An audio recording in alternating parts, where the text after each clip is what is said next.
community issues. Important community issues and spotlight great work being done in the community. This holiday week, we're grateful to have Trey joining us. Trey is a community leader in Minneapolis.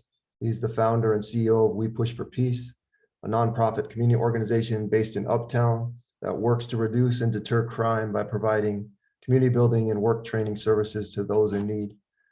With We Push for Peace, Trey is working to make a difference in the lives of our youth and community and to create change that benefits everyone in the community. This talk will be recorded and shared publicly for future viewings. Before we get started, I want to review Lena's online code of conduct. Lena is a nonprofit, nonpartisan organization that represents the Minneapolis community of Lowry Hill East, also known as the Wedge. We welcome discourse, but we ask that everyone here be respectful when they speak or comment on Zoom. Please respect the views of others without personal attacks. We also ask that you leave yourself on mute unless called on. If your comments are in violation of our online policy, moderator will give you a warning. If your comments continue to violate our online code of conduct, you will be removed from the talk. Deliberately unmuting and causing a disruption, cursing, or the use of hate speech will lead to immediate removal. We're looking forward to a great talk. This talk is sponsored by the Ackerberg Group, property management company in Minneapolis. Ackerberg focuses on commercial real estate and urban development across Minneapolis. They develop, manage, and lease properties that tenants and communities can be proud of. Uptown is their home where they help create nodes for people to live, work, and play. They're also active in Lynn Lake, South Minneapolis, North Minneapolis, Loring Park, the Northeast, and North Loop. The Ackerberg Group is more than just owners and operators of real estate. Every day they strive to make things better through art, community service, and care. They support We Push for Peace, and we are grateful for their support. Jackie Knight is the COO of the Ackerberg Group, is going to tell us a little bit more about their work in the community. Thank you, Jackie and the Ackerberg Group, for sponsoring this talk and for being a pillar in our community. Absolutely. And Eric, thank you for inviting us in tonight and for all the work that you're doing as well. In addition to my role at Ackerberg, I'm also currently the board president of the Lake Street Council, which is the business association that runs along the Lake Street corridor from St. Paul to St. Louis Park. And so I know firsthand how important it is for community members to be a part of business and neighborhood organizations. So thank you for everything you are doing, and anybody else on the call, whether you're on committees or different chair folks or just for showing up tonight. It's really important, I think, that we all try and show up whenever possible. So thank you for being here. As Eric said, I'm the COO of the Ackerberg Group. I've been with the company for over 10 years. And prior to that, I worked at the site that was then known as Calhoun Square. So I worked with Ray Harris, the original developer of that project. So I've been in Uptown over 20 years. Ackerberg currently offices in WeWork in one of our projects, Mosaic, right on Lagoon in Fremont. So we spend a lot of time in Uptown. It is Stu Ackerberg's home base. He lives right around the corner from Uptown as well. And then in addition to Mosaic, specifically within Uptown, we also have the Carling building, which includes Williams Pub, and the 1600 Westlake building, which has Barbettes in it down closer to Bidema-Casca. Those smaller buildings are a little bit more representative of the type of real estate we tend to own. Mosaic is a little bit of an odd one for us, but we're incredibly proud of the project and the art, particularly that's associated with that project. Certainly an interesting year and a half from a real estate standpoint. Most of our projects have small tenants in them. And in particular, first with COVID and then the civil uprising after the murder of George Floyd, small tenants just didn't really know what to do. And to be fair, we as a landlord didn't really know what to do either. We were trying to make up our own COVID plans as we went along and helping our businesses survive as well. So it's been a really challenging year. It had been, at least. And then we had the killing of Winston Smith. I can share with you that I was actually in Uptown and I got a text message that the police had killed someone in a parking ramp in Uptown. And I swore in that moment. And then I said, like, there are only 2 parking ramps in Uptown. I own one of them and I've got staff, I've got employees, like, what on earth is going on? So it unfortunately happened a block south of us at that parking ramp. And I think it kicked off a whole new sense of chaos within Uptown in particular. Businesses were trying to find a path forward, and that sort of threw everything that they were working on up into the air, and everybody needed to start over on what that planning was. The number one concern we hear and had been hearing was safety and security from those tenants. And it wasn't even just that their customers were worried about coming into Uptown. It was that they were worried for their employees. They were losing staff members because they were scared to start working in Uptown. And so we didn't know what the answer was. We just knew we had to start figuring something different out. And as fate would have it, we met Trey, who I see has joined us on this call. And so we started to get to know Trey and what his organization wanted to do and how they might be able to partner with us and play a really important role in sort of rebuilding of Uptown from a safety standpoint. So I think I went over my allotted time. Eric, if that's enough for you, we can turn it over now. That's great. Thank you, Jackie. And thank you to the Ackerberg Group for sponsoring this talk with Trey and for all the great work you do in our community. With each LHENA talk sponsorship, half the money goes to the speaker's nonprofit, and the other half goes to LHENA to support our operations and help us continue organize events, programming, and services, support our community. So thank you again, Jackie, Stuart Ackerberg, and the Ackerberg Group for the generous support. Neighbors helping neighbors is how communities get stronger. Strengthening our community with a positive approach to public safety is what tonight's LHENA talk with Trey Pollard is all about. Crime is up in Minneapolis and nationally, and our communities in Minneapolis face some big public safety issues. We need new solutions to provide hope for the future because the old ways aren't working. Trey understands what needs to be done, has been making great progress with his team, and we push for peace. We're honored to have him and someone who has decades of experience with making a difference in the lives of our youth and community and being a resource and advocate to those in need. Trey has been mentoring youth for over 20 years, navigating issues with gangs in the juvenile justice system. He's provided violence intervention and violence prevention work by way of community engagement. And the We Push for Peace Employment and Training Center provides direct services to those at risk. Trey tonight is going to talk about his work as a founder and CEO of We Push for Peace.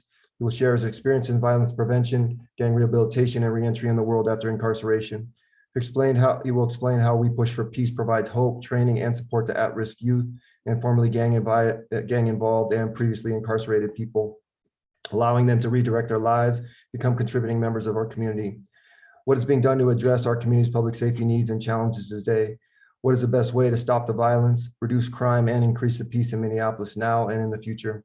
How can our whole community work together to create safer streets for everyone? Trey will answer these questions and explain his work leading We Push for Peace, services they provide, and the impact they have seen from their services, including mental health assessments and resources, employment assistance, pre-employment training, victims of violence, support groups, and financial education and home buying classes. After Trey's talk, he will take questions from the community. So if you have a question, feel free to leave it in the Zoom comments, and we'll see if we can get Trey to answer as many as possible. With that, thank you for being here, Trey. I really appreciate you taking the time. Welcome. Thank you. Hey, how you doing, man? First of all, thanks for having me, man. It's truly an honor to be here. Whenever we are talking about how we can rebuild communities, I take that to heart. It's very important to me. I think that we have lost a sense of community quite some time ago. And to be a part of rebuilding that, again, means a lot to me. So my name is Trey Pollard, and to be honest with you, I often start off my conversations like this. I think it was LeBron James that had won, I think, his third championship in Miami, and he got the MVP of the championship. And when he got the microphone, I remember him saying, "Man, I'm not even supposed to be here." That's exactly what he said. I often say that because I look back on some of the trials and tribulations that I had as a young man growing up on the south side of Chicago. And the truth of the matter is I'm not supposed to be here. I'm not. Unbeknownst to me, the Lord always had a plan. And when I say that, I mean it from this perspective. You know, all the chaos and confusion that I caused in my own life, he protected me from that to ensure that I would become one of his most trusted servants. So when I started We Push for Peace, I really didn't have any direction. I just knew that I wanted to have the opportunity to talk to young men and women and just share some of my life experiences with them as I seen them going through some of the things that I had went through, to try to be a voice. And it kind of evolved from there. Beforehand, I was a young man that did 14 and a half years in prison. And what I did know is that when I came home, I just knew I wasn't going back. That was just something I kept reiterating to myself. And I've been home 30 years now, and I haven't had a traffic ticket. So I've held true to one of many things that I said to myself back then. But I recall when I did come home, I knew I didn't want to live the life I was living before I had went. And so I was applying for multiple jobs in multiple places, locations, what have you. And I kept getting turned down. And I knew why. I just kept saying to myself that, man, if somebody just give me a chance, I'm going to be one of their most trusted employees. That's what, another one of the things that I was always saying to myself. And then I got a call from a tree trimming company. And I was like the most happiest dude on the planet. Like, man, I'm finna get a job. Like, I'm finally going to get a job. And so as we went through the interview process, and he said to me, he's like, man, I really want to hire you, man. But he's like, man, but your background and so forth and so on. All along, I'm thinking to myself, like, man, what the hell does that got to do with trimming trees, man? Like, I'm outside trimming trees, thinking to myself. And I remember I had pulled over because I was on the phone doing an interview at that time. And I said to myself, I was emotional because I was like really excited to potentially get my first job. And I said to the Lord then, if I'm ever put in a position to prevent somebody else from going through what I'm going through right now, man, I promise you I'm going to take care of it. And he did just that thus far over the last 7.5 months, doing part to partnerships such as the Ackerberg group and my little sister, Jack. I call her Jack. Y'all call her Jackie. I love her tremendously. We've hired over 220 men and women in the last 7.5 months doing part to our partnerships. And a lot of them, all of which have had some encounters with the law and are making significant changes in their lives, which has truly been a blessing. So everything in the organization is from a lived experience. One of the things I did was I obtained my commercial driver's license because that is the most felony-friendly, sustainable, livable wage job that's on the planet, period. And so that's one of the things that I did. I implemented a commercial driver's license program within my organization. We've had 22 participants that went through the program. All 22 of them have graduated and they have obtained a Class A license, and all of them are employed, all of which starting at no less than $32 an hour. The reason why I'm sharing that is because when you give somebody a livable, sustainable wage that can take care of themselves and their family, the chances of them standing at them gas stations selling weed, pills, whatever the case may be, is like zero. Because now they fully understand that just by working a job that they can obtain things that they thought that they wasn't going to be obtained by having a regular job. So that's the reason why I started the CDL program. As a young man, I was exposed to a lot of violence. And I oftentimes seen women, being abused to some magnitude, another lived experience. So guess what? I started a victim of domestic abuse support group. And I started that because a couple of the women in my organization said something to me. It was like, you should, start a support group for women of domestic abuse. And I was like, have any of you guys went through it? And they said, yeah. So we started sitting down talking about it. And next thing you know, another opportunity for us to connect with the community in which we work in, it just kind of came to the forefront.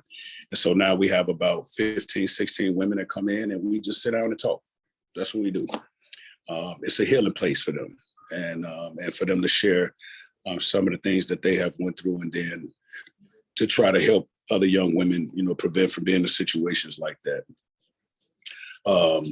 Eric said, in his introduction, how we provide mental health assessments and things to that magnitude is very important to me, simply because I lost a 20-year-old son 2.5 years ago to mental health. He committed suicide.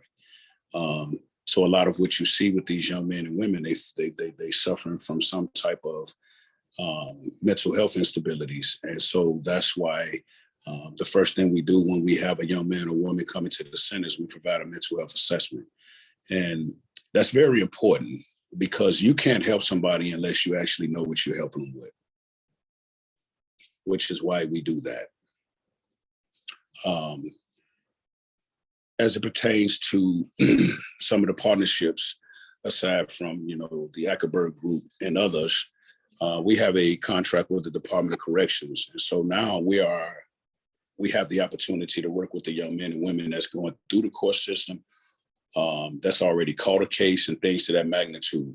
And I'm sharing that with you guys because in the last week and a half, I've gotten 16 referrals from the Department of Corrections from the age of 12 years old to 19 years old. And every last one of them cases were robberies, car thefts, carjackings, things to that magnitude.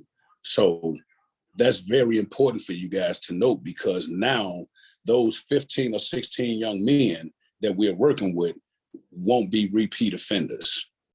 And that's very important because oftentimes you'll have a repeat offender there, go to court, get adjudicated as a juvenile, go back on the streets, start back doing the same thing, boom, they're doing it again. So that's been a blessing to be able to work with those young men and provide that job assistance, that job training. And just in the last 3 days, we've gotten 7 of them jobs through our partnerships, which is, again, very essential and very important. As it pertains to public safety, let's be very clear. We work hand in hand with all our law enforcement partners, every last one of them. Chief Arredondo is a really good friend of mine. Sheriff Hutchinson is a really good friend of mine. The new chief that's coming in, Amelia, she is a very good friend of mine. And what we do is we try to provide assistance to those guys so that they can effectively do their job. So in most cases, like we up to 93 homicides now in Minneapolis. But very seldom do we talk about the victims of gun violence, meaning just the ones that were shot. We have 634 individuals that was affected by gun violence to date. And what they'll ask us, they'll call us and say, can you guys come assist us? And so we had oftentimes go to one of those shooting scenes and just to help manage the crowds, a lot of emotions, a lot of raw mental and emotional individuals that's out there. And sometimes, it gets in the way of law enforcement being able to actually effectively do their job. So we'll try to manage that crowd. And we are very effective when we do that because we know them, right? We've built relationships. That's how you're able to be effective when you're dealing with public safety. Just like, when Winston Smith got, shot over at the parking ramp, we was in the office at the time. We was literally right upstairs from the dental office. And so Sheriff Hutchinson called me and he was like, man, we have a police involved shooting. And so we was already, we was upstairs. So we just kind of walked across the street and just, again, we was just there being present. And then at that point, honestly, I kind of, told the team, we gonna, stay out of this, let them do what they doing. That has really nothing to do with us. But then I started seeing individuals affecting other people that just live in the neighborhood. So I took it upon myself before I even had an opportunity to talk to Jackie, Stu, Jim, anybody in Uptown. I just didn't like what I was seeing. So I went over there and I think I had probably 50 guys that was at that parking ramp. And we just essentially told them, like, your voice can be heard, but you don't have to do it in a damaging way. And so we took it upon ourselves to just kind of started interacting with them, started building relationships. And that's when the relationship started building with the Stu Ackerberg and Jim and things to that magnitude. And to a point we just said, okay, enough is enough. And we just shut that whole area down. And we did it without incident. Which is very important also. And that's the reason, we're still in Uptown now. Our partnership is growing tremendously. Uptown became, it started, before the summertime, and maybe before the summertime was over with, it started becoming vibrant again. You had individuals that was coming to hang out, coming to party. which was very enlightening because I've always loved just going to Uptown and just having a good time because I knew I was able to. And so that's exactly what our goal is, and is to, not only to bring the vibrancy back to Uptown, but to, be more actively involved in that community. We got a couple of things that's coming up next year that we're going to do events wise to continue to tie the community into the businesses in the Uptown area. And we have a lot of people on board with that, which is also very important. So that's a little bit about, trade. That's a little bit about We Push for Peace. We don't have any hidden agendas. We just want to make a difference. We simply want to make a difference. And we know how, we know that, working with these young men and women is effectively how we're going to make a difference. We do a lot of outreach projects. So, essentially some of the hottest areas in the Twin Cities, those are areas which we like to go work in. So if you had 3 shootings on Broadway and Lindale, for the next 2 weeks, we're going to be on Broadway and Lindale, right? Which is also how we was able to catch that murderer. It was a car accident. Innocent bystander was like, you can't leave the scene of a crime. The guy turned around, shot him in the chest. Then he proceeded around to Cub Foods and tried to take a lady out of a car with her daughter in the car. And unbeknownst to him, we was doing payroll in our meeting that Friday. So I literally had 122 people up there. So needless to say, he didn't get very far. We didn't know that he actually had shot somebody until a young man came over there and told us, like, that guy y'all got laying on the ground just shot somebody. So obviously he wasn't going nowhere, no way, but that just put a little bit more importance on it. I reached out to Inspector Charlie Adams, is the inspector over in North Minneapolis. I told him, I said, hey, man, I think we got your shooter over here in Cub Foods parking lot. And they was able to obtain him through video. They seen that it was actually him that did the shooting. So we was very effective in that manner. And, most people will say being in the right place at the right time. Well, we are on Broadway and Lindale every day. So every day is the right time. And that's how we are in Uptown right now. You can come out there on a Friday and Saturday evening, man, and we going into the businesses, we talking to them, hey, how you guys doing? We got a phone number that they call if anything, if they see anything or if anything happening. I know all the business owners in Uptown, and again, it's a great relationship. It's a great partnership. And this is effectively how we're going to make those changes that we're looking to make, is by working together. So, again, thank you guys for having me here, and I am definitely open to any questions, so please feel free to ask. Thanks, Trey. We have a few questions here to get started. First, how can the community get involved in fighting crime? How can they help support We Push for Peace? That's a great question. Oftentimes when we out, walking through neighborhoods and just interacting and obviously keeping our eyes and opens to some of the things that might be happening in the area, come join us. Jackie will tell you, Jackie, Stu, Jim, them guys walk around with us sometimes. We be out there cracking jokes and drinking our coffee and in the Uptown area, we have a lot of the residents that just come to the office and they just come hang out, and we do a lot of events. Like we just did a Christmas wish list. We adopted 15 families and we got their wish list from them and we provided their wish list for them. And we had an event at the Moxie Hotel in Uptown. And that was a great event last Friday. I'm a very personal person. So I'm often in the office, and on my website is my phone number. Like, my phone number. So I welcome phone calls, and more importantly, when we're doing events, man, again, just come join us. Like you more than welcome to do so. You more than welcome to do so. So that's how they can get more involved. Reach out. Again, I'm getting my event calendar together right now.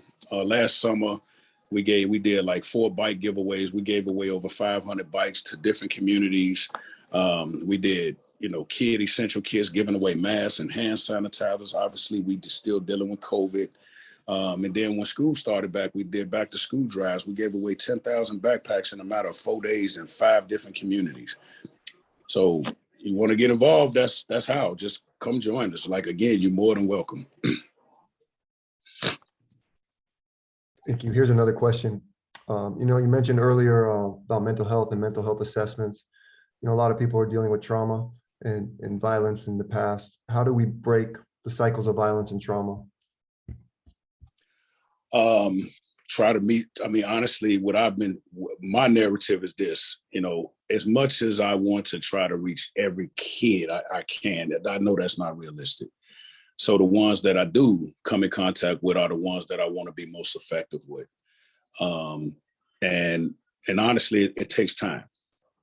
It does. It takes time, unfortunately.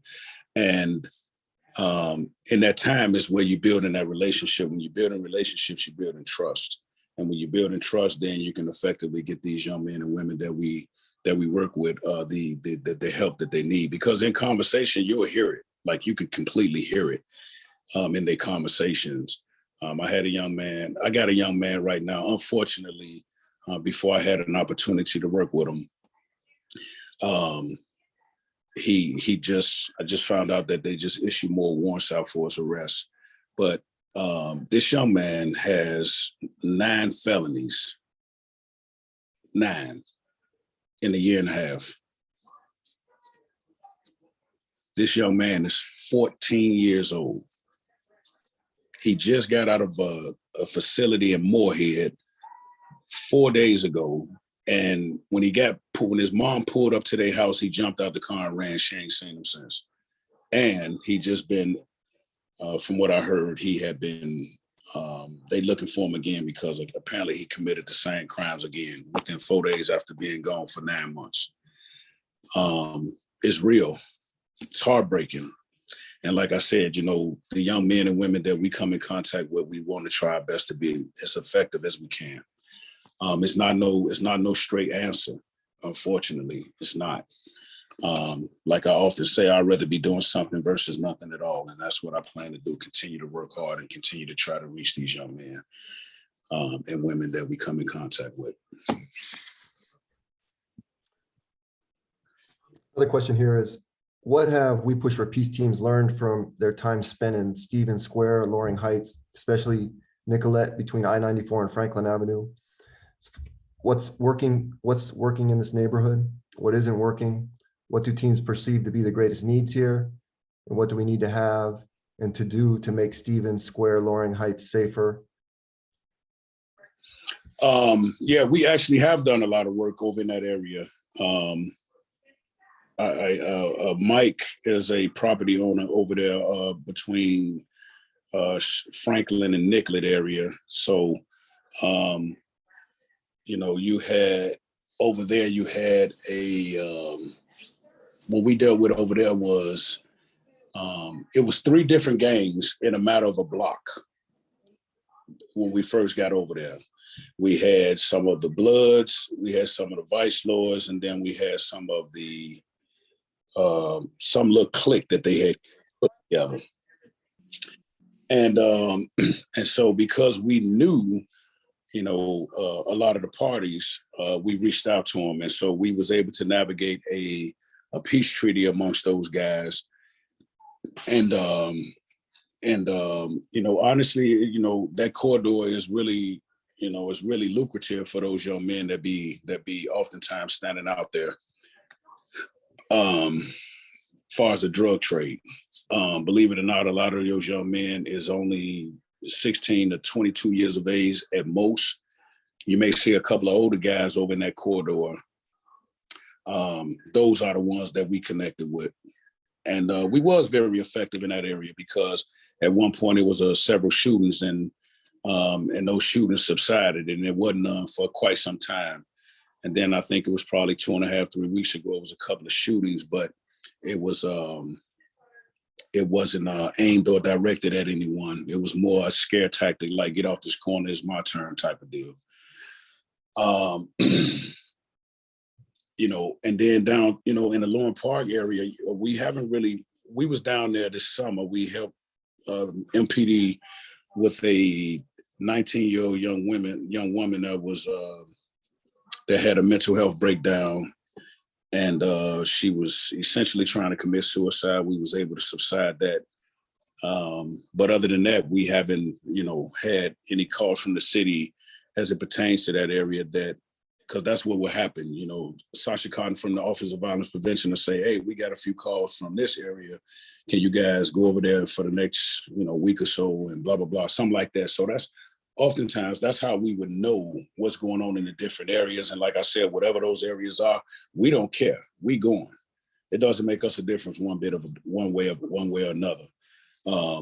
But as I said before, when the community comes together, strength is in numbers. And if any of you guys, just want to do a walk through your neighborhood, like I said, my phone number is on my website. Call me. We'll come over there and walk with you. No problem. We enjoy doing that more than anything, because neighborhoods are starting to empower themselves. So I said this summer, I did a speaking engagement, and I told this community in North Minneapolis, I said, can you imagine if everybody came out of their house for one day and just walked through their neighborhood and said enough is enough? And so a lady called me, man, and she winded up having about 75, 80 residents in a two block radius. And we went over there and we walked through that neighborhood. They had a couple of guys standing up on the street corner. The lady walked up to him, started talking to him, and told him that she would really appreciate it if they wasn't standing on the street corner. And lo and behold, you can go over there on 36 and pin right now and see if you see anybody standing over there. Them young men, they moved. So that's how I think we can be effective working together to honestly, reclaim our neighborhood. And like I said, we love doing that more than anything. I want to come back to that young man you talked about was 14 and committed 9 felonies in, year and a half. What is the mindset of that person? Like, when you talk with him, can he be reformed, rehabilitated, you think? Or just, right now, what is his mindset and why is he doing that? Honestly, man, in finding out family dynamics, man, he has an extraordinary mother. Educated, worked very hard, own her own home, 2 other children. Wasn't really a male figure in the family, aside from like an uncle here, like her brothers or something like that. And when I was talking to this young man on several occasions, I don't advocate for anybody to be incarcerated or locked up or anything like that. I don't advocate for that, but let's be clear. Some of them need to be locked up, period. Like, that's just the reality of what we deal with. And I've had several conversations with this young man, and he just was totally uninterested. He was totally uninterested. And so the plan now is to keep him facilitated until he turns 21. And you know what? I don't advocate for that, but you know what? That's the best place for him to be, period. And, and now it's like one of those doses of reality. He's like, man, what you mean I got to be in there for 7 years? And I said, man, you knew this. Why you don't act surprised? You've been knowing this for the last year and a half. You knew that if you didn't change your behavior, that this was exactly what was going to happen. Now it's happening. Now it's, I'm sorry. Now, no, man, give me another chance. Well, they done gave you 9 chances. Well, your chance, you done ran out of chances. So like I told him, though, wherever they wind up putting him, I plan to go visit him and talk to him, because that's where we fail at a lot. And what I mean by that is, okay, he's going in at 14. He's coming out when he's 21. What services do we have for him while he's there to try to help him be rehabilitated? Because now that 14-year-old is going to be a 21-year-old. So that crime may be a little bit more harsh, right? It may be, again, really, I mean, whatever he's planning, as it pertains to the felonies that he has, that can become more violent. Now, those carjackings and armed robberies, that can very easily turn into murder. So I planned to stay in communication with him, go see him, and, and continuously having these conversations with him when I get opportunity to go see him, because again, he coming home. He just going to be a little older. So I want to try to make sure that those services are still provided for him wherever they wind up sending them. When they catch them, FYI, because they ain't got them yet. Just, yeah. So that's a really important point. First, that people have to understand there are consequences for wrong behavior, but our criminal justice system is designed to not rehabilitate. There's not a lot of services, for people once they get incarcerated. What would you like to see? What would you think what are your thoughts on restorative justice, and what in terms of criminal justice and punishment, what do you think would be effective, consequences and to help rehabilitate individuals? Yeah, like I said, I've always tried to put myself in a position where I can be most effective. Last year, I applied to be on the Juvenile Justice Committee, and I got appointed a seat on that committee by Governor Walsh himself. So one of the committees we work on is incarceration and transition. And so, a lot of my ideas and thoughts is going into that committee now. We present that to the governor. The governor can present that to the Department of Corrections, and then they can implement that program. So, again, it's very important that, we do that because, these young men that's going to prison, when they coming out, they coming home, now they men, right? The juvenile justice system, what I'm realizing or finding is there is not designed to incarcerate. It's designed to try to rehabilitate. The problem with that was when they was doing, over the years, they never really had a hands-on partner that can help them with that rehabilitation. And so now that they're partnering with an organization, say like myself, We Push for Peace, they also partner with A Mother's Love, which is Lisa Clemens. That's my heartbeat, right? We do everything together. And a couple of other organizations, they're allowing these young men to work with individuals that have lived experiences. So now we can relate to them better. And that's why we've been so effective. Like I said, every one of the kids that's in our center, that come through the center so far, man, they already, back in school, they already got jobs. Like they changing they changing their circle of friends and all the things that we able to share with them. And they know we not blowing smoke up their tail. They know we telling them the truth. So I think that that's one of the ways that we can be very effective, and we're doing that right now. And then again, like I said before, you get some young men coming there, no matter what you try to do, they got this mindset. And we all know that's the hardest thing to change is a person mindset. They wind up going out and reoffending, and then, the courts will call on me. So what do you think, Trey? I think that, the situation that this young man got himself into, he needs to be held accountable for that because he had the opportunity for this to be avoided and he chose not to do that. And so that's one of the first conversations we have with them is choices and decisions. Understand something, it's yours to make. So, when it comes time to have some accountability for your choices, then guess what? You have to live with that. So that's why I feel as though over the last couple of months and working with these young men, we've been able to be so effective. Is there another question? Your organization has received several $100,000 from the city. What are your plans that affect Uptown? How do you plan to use the money, and what do you still need to be effective in the short and long runs? So the contract that we had with the city of Minneapolis was for gang and gun violence. So when you would see us in the corridor of Broadway and Lindale, we was fulfilling that contract.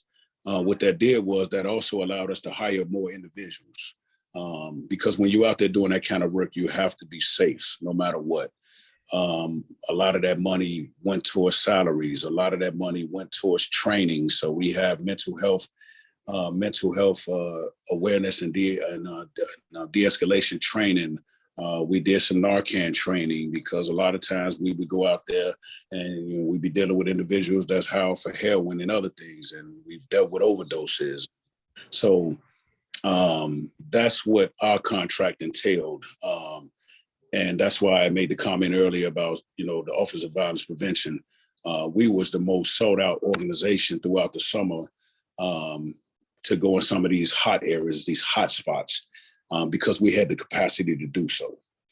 And so The problem with that is now that funding is over, the summer is over.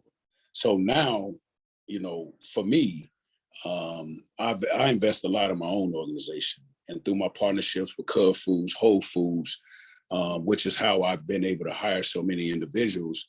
Some of my income is how I do my commercial driver's license program, or I do my victims of gun violence, or I do my victims of domestic. I do all of those things out of my own pocket. Because again, the funds that we had through the city of Minneapolis Office of Violence Prevention, that was just strictly for outreach projects. Cool. Got another question here. You talked about this 14-year-old youth, which is a challenging situation. Can you talk about one or a few of the transformative stories you've seen and are proud of? Oh man, the list goes on and on, to be honest with you. We have this is a true story. I mean, I don't know how to do nothing but tell the truth. About a month ago, we had a young man come into the center, 17 years old, just had a little girl. And he had an aggravated robbery and a weapons charge, adjudicated as a juvenile. And when he came in there, and you're not gonna get this nowhere in America, he sat down, he was with his mom, and I just introduced myself, and he said, man, I seen you on the news a lot, man. He was like, it's like you do a lot of work in the community. And I said, yeah, man. I said, it's very important to me that I do so. And I'm talking, this all happened in like literally a minute. And I looked up and the young man was crying. And so I said, you good, man? And he was like, man, I got a little girl now, man. He was like, man, I'm done with that life, man. He's like, man, before we get started, man, I need some help with my mental. So this is a kid that tells me that he needs some help with his mental. That's never happened ever. Like kids got this stigma and they got this persona and they got this pride. They're not gonna say nothing like that. And so I looked at him and I was like, absolutely. I said, I can have your appointment by tomorrow. And so he has effectively for the last month, he go to 2 sessions a week. I got him a job through one of my partnerships at Whole Foods. This kid started literally, this is a month and a half now. We started, going on 2 months now. Started at Whole Foods as a little cashier. My partners was like, we'll give him a chance. He's already a supervisor and he's going through their training course to become an assistant manager. This kid is 17 years old. And I talk to him every single day. That's great. So yeah, I mean, and like I said, we had 2 young men that came into the center. I'll share this with you and then we can go to the next question. Both of them, same thing, aggravated robberies. One of them, fleeing from the police in a stolen vehicle, blah, blah, blah. We in the room talking to him and his mom, and we, just kind of going over his case and, kind of see what he want to do, where was he at as far as, educational wise, and just start putting the pieces together for some of the goals and aspirations that he wanted to accomplish. As we sitting there, another young man come in with his mom. A week prior to this, these little dudes was over north on 26 and Lindale shooting at each other. Both of them work together right now. They talk every day. That's great. So, yeah, I have a lot of stories like that. I truly do. And that also obviously lets you know that the work is worthwhile. So that's what keeps me motivated. Along those lines, what are some resources you need to serve youth in our neighborhood more, and how can we help the community? I love that. I love that question. So it's a couple of other things that I want to put in place, right? One of the things is, and you don't really have to have a background in it. I mean, honestly, I've been doing it for the last week or so, right? And Lord knows I don't know a damn thing about finances, right? I know enough. But a lot of these young men and women that we work with don't even know about bank accounts, right? They don't know, okay, what I need a bank account for, I can keep my money in my pocket. Like, this is what they'll say to you, like, right? I mean, like, seriously. So one of the things I want to do is one day a week is I want to just have a financial well-being class. Somebody that can come in, talk about the significance of a checking account, like a savings account, and we know sometimes when I hear myself talking about this, it's like, what? But yeah, like that's one of the things I need, like seriously. And then another one of the things, so anything that anybody like literally offers as like whatever they're doing in their profession, and they want to be able to come talk to the kids. I have a group of kids that come over there on Wednesdays, along with the POs, the probation officers, because one of the things I wanted to do is humanize probation officers. For some reason, these kids felt like these probation officers is the enemy. They hate them. And I'm like, you don't even understand. These probation officers are the ones that's out here fighting for resources, like with an organization like Matt. So I wanted to humanize them and better their relationships. That's been going extraordinary. That's been going extraordinary. So, for somebody to come over and just share, like, you went to high school, you got good grades. What made you go to college? Or talk about your college. Like, it ain't nothing that we can't talk about. So when people call me like, man, Trey, can I come over to the class? Absolutely. We got a public defender, young man, Ahmad. Ahmad, I think 32, 33 years old, got in trouble as a youth. When he got out, he went to college. He went to law school. Now he's a public defender trying to help them same kids not make the decisions that he make. Ahmad, come over there, have a conversation with, like, the platform is huge. And honestly, I welcome ideas.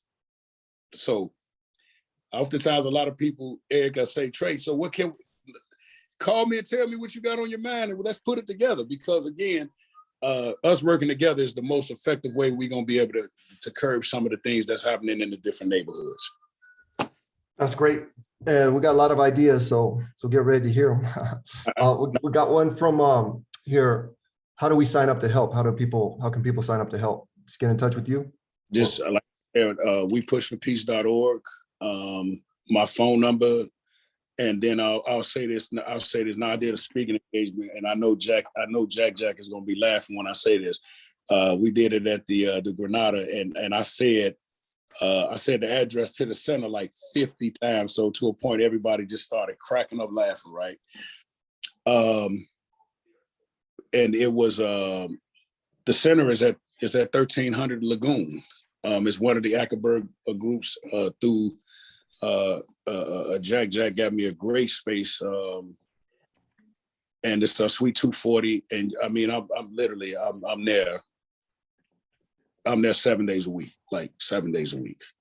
I'm always in there brainstorming. I'm always in there trying to come up with innovative ways to be able to continue to connect with some of the kids we're working with.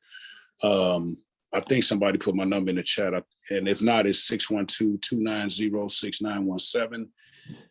You can email me at wepushforpeace@gmail.com. Like I said, when I tell you guys, and I really would like for Jack to chime back in, but like, I am a very personal person, and I welcome all friendships, all partnerships, all ideas, and I'm the type of person that actually implements it. So. Please reach out. It's the best thing. It's the best thing I can say, Eric, to the audience. Just please reach out. Awesome. Here's another question. Time for a few more. What can we do individually to enhance public safety and convince others that more policing isn't the answer?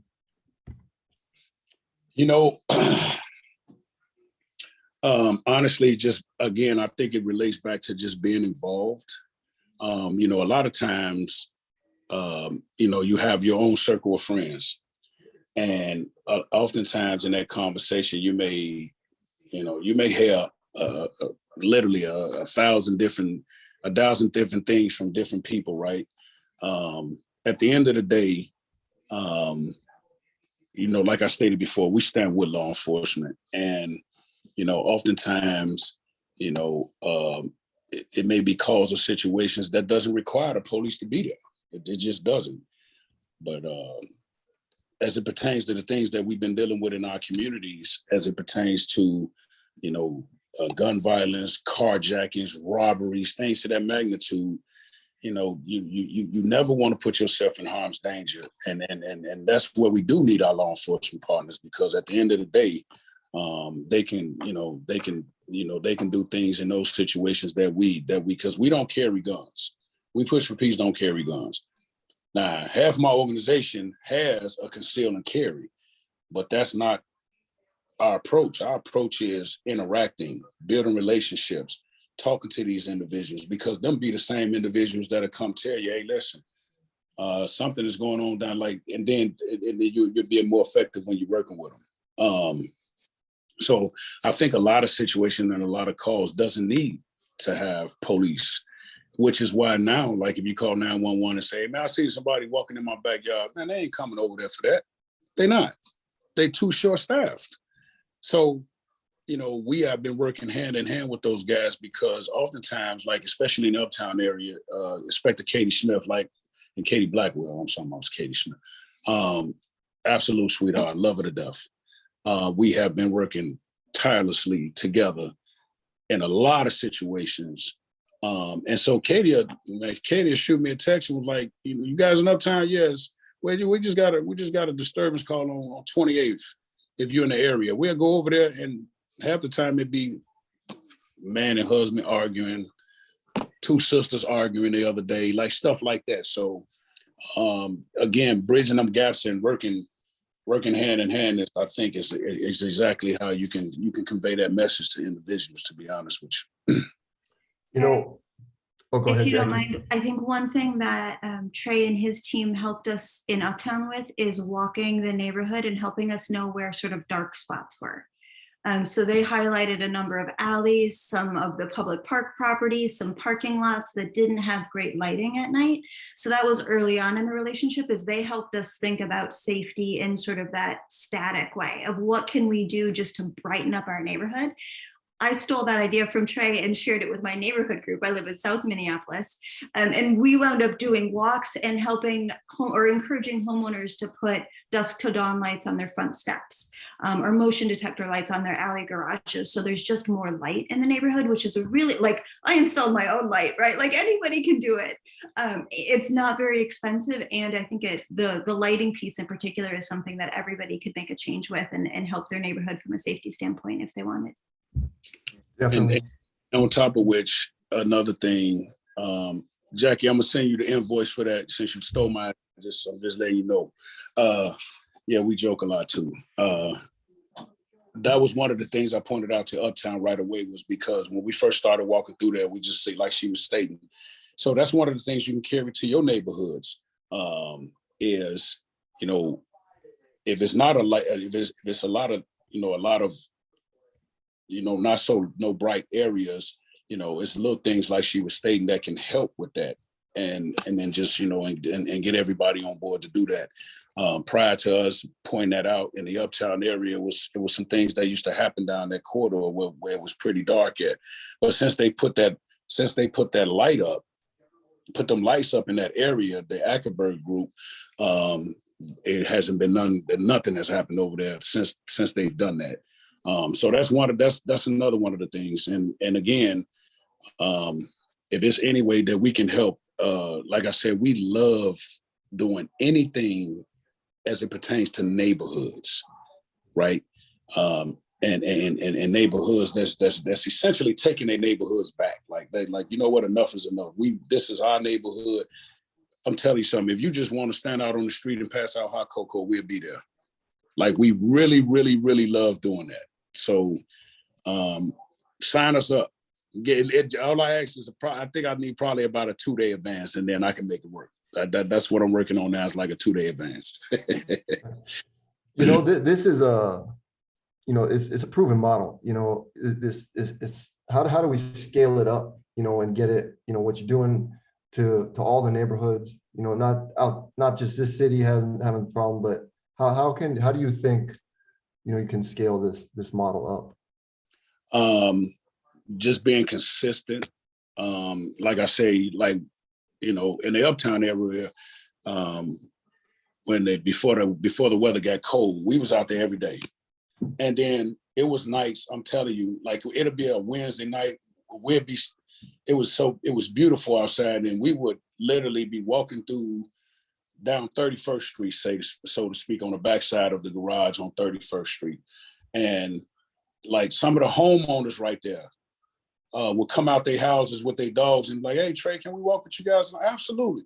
And next thing you know, you look up and I mean, like we was, it was, I mean, it's really a joy. It really became a joy because we knew on some nights, we knew who was going to be walking with us. We knew who was, coming out with just bringing our bottled waters, things to that magnitude. It's the same thing in the Lawn Park area. It's the same thing, in any one of those neighborhoods. When you guys, again want to start doing something like that, just pick a day, pick 2 days, and just be consistent with those 2 days. And like I said, we will come help facilitate. We will come, be a part of that with you guys. And now that consistency, people seeing that the neighborhood coming together and just walking through their neighborhood and interacting with people and talking with people. And that's where we play a major part in, because you may run across a homeless person. You may run across a person that's having, drug issues, and we provide those services for them. So you're gonna hear me say it over and over and over again, is to be present, to be out and about. And again, that's one of the things that we encourage 100%. I think that's how we scale it up, because now you got other neighborhoods like, man, I like what they're doing. Hey, and then now they getting their neighborhood together. Now they want to do it.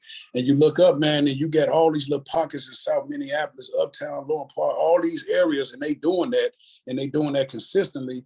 Man, people gonna get the memo pretty quick. Like, what they doing over there? Last week it was 20 of them. This week it's 50 of them. Well, yeah, this their neighborhood. They got a right to walk through their neighborhood, right? And so, from a safety standpoint, like I said, we would be able to.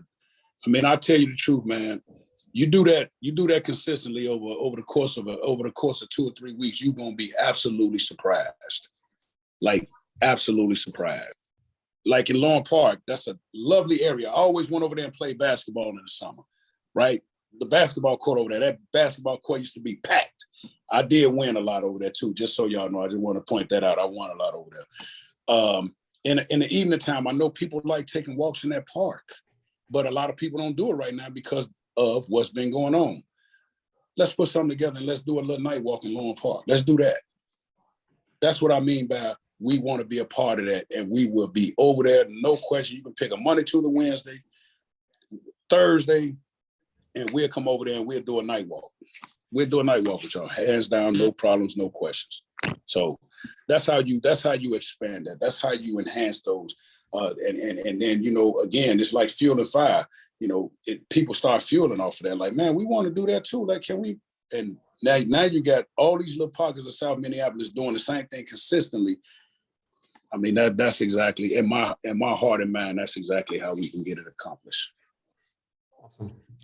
So we have time for final thoughts. Any final thoughts you have, Trey?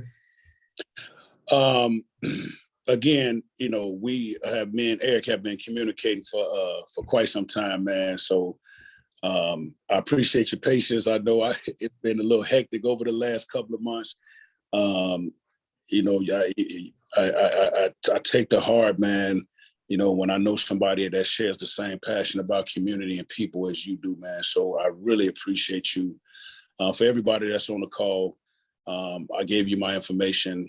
If it's one thing you're gonna know about Trey, is that my integrity is everything to me. If I say I'm gonna do something, that's exactly what I do. I was on the phone with the governor when you text me, just FYI. So I was gonna make my 7 o'clock call, and I told him that. So I had to hang up from Mr. Walsh today. He's bored as hell sitting at home with COVID. So I told him, you ain't got to keep calling me. I'll let you know if something going on with the trial. Anyway, for you guys that's on the phone, first of all, again, thank you for having me. Again, I'm very personal. You got my personal information. You got the address to the center. Please stop by, check it out. Jack, I love you, dear. I know I'll see you soon. And thanks again, guys, for having me. Thank you, Trey. And thank you for being a speaker tonight, sharing your insights, expertise. Definitely going to follow up and look for ways that we can work together. You're doing great work. And I think you know, it's a model that more people in Minneapolis should follow, and more people around the country. I think, you know, it's proven, you know, if we can reach these youth and at-risk, you know, people who, you know, show them a better way and provide resources and support, you know, we can get away from some of the negative behavior, you know, and I think that's what we want to do. Thank you, Jackie, Stuart Ackerberg and the Ackerberg Group for sponsoring our talk. And I want to thank everyone who joined us in the audience for participating in this talk. If anyone wasn't able to join us, we're going to have a video link available, and encourage others to watch and continue to support We Push for Peace, and look to ways we can build bridges and help our neighbors. Our next LHENA talk will be in January, on January 26th. It's going to be, the focus will be on green energy solutions. Until then, please keep supporting local businesses, keep showing up for local events, keep giving back to the community, look for ways to get involved with organizations and individuals and people who are doing positive work in the community, like Trey Pollard, Jackie Knight, Stuart Ackerberg, We Push for Peace, and the Ackerberg Group. Please help them continue to do good work. Let's keep building bridges in our community and across Minneapolis. It takes a community for a city to thrive, and we are all interconnected. Putting positive energy and actions into our city is how we can strengthen our city and make our every neighborhood get safer and grow stronger. Thank you all again. Have a great night. Merry Christmas. Happy holidays. Happy New Year. See you all in 2022. My apologies. I didn't mean to say Lauren Park, Lauren Heights. My apologies. I just looked at the chat. Thanks, Eric. I'll talk to you soon, eh? Yeah, thanks. Thanks, Trey. Okay. Thanks, Jackie. See you all. Thanks, everybody. Good night.